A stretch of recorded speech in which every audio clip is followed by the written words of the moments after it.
Hello student, our today's topic is a string. So string is nothing but a array of character. Is called a string. So when we make a array with a number of character, that array is called actually the string, and it is always terminated by a null character. So null character is actually indicated by in this way. Is a slash /n and /0.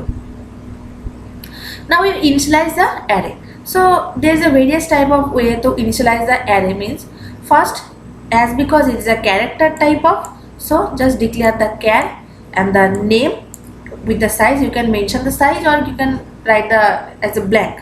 The left is a blank.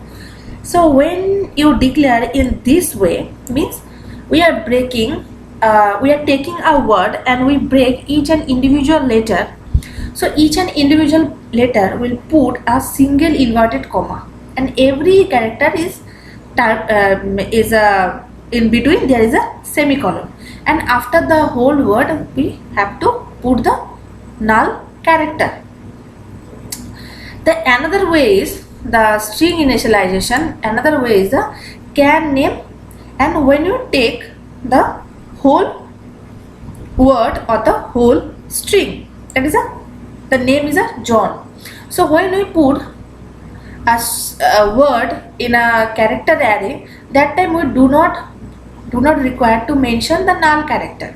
We just simply write down the word and it will be within the double inverted comma. So in the two way we can declare the string, and must be it is ensure that each and every string is terminated by a null character.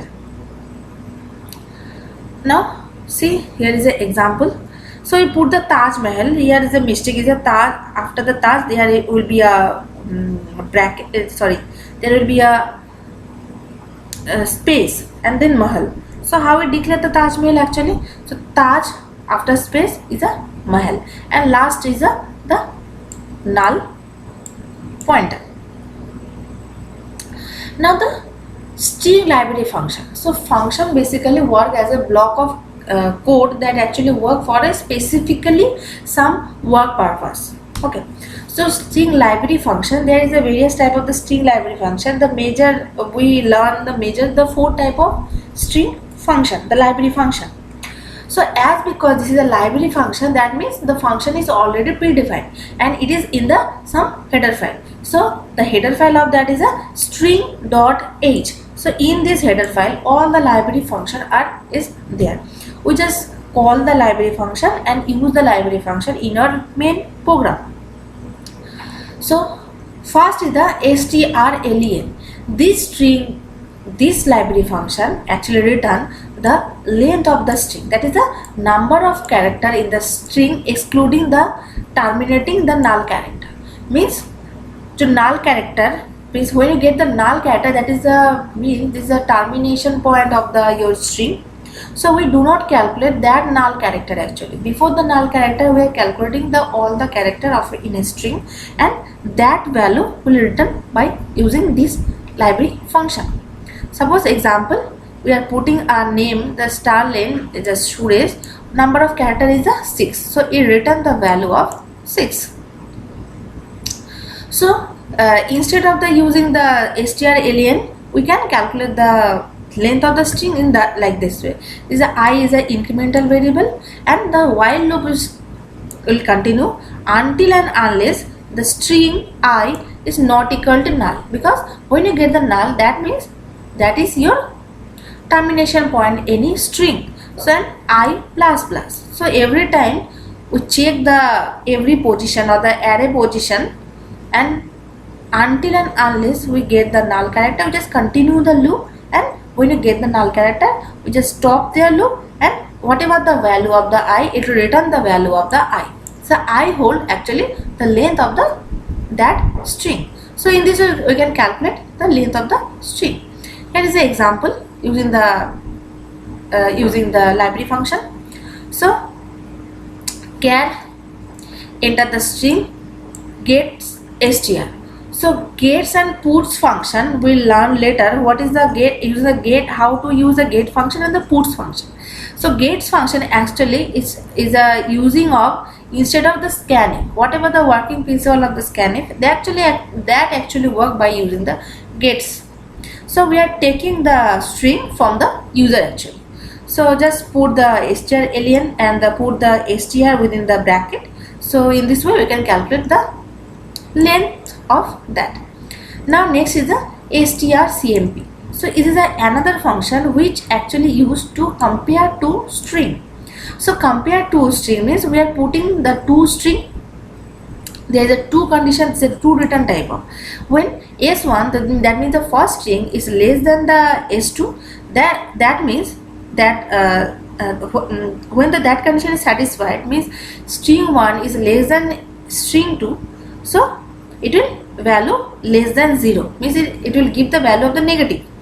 When both the string are equal, then it will return the value 0. When s1 is greater than s2, it will return the greater than the 0 value, means the positive value. So these are the three conditions when comparing the two string.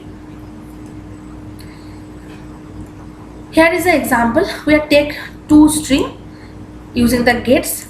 We are taking the two string from the user. Just simple put the strcmp and both the string str and str2. If both are to the string are the same, so we put the value 0. So if it is returned 0, that means the string are same.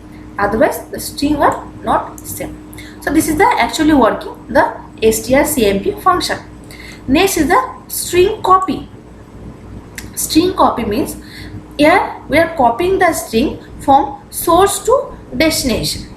From source to destination. Whatever the source string is there, it actually copied to the destination string, and if there is some value is there on the destination string, just it overwrite on the destination string,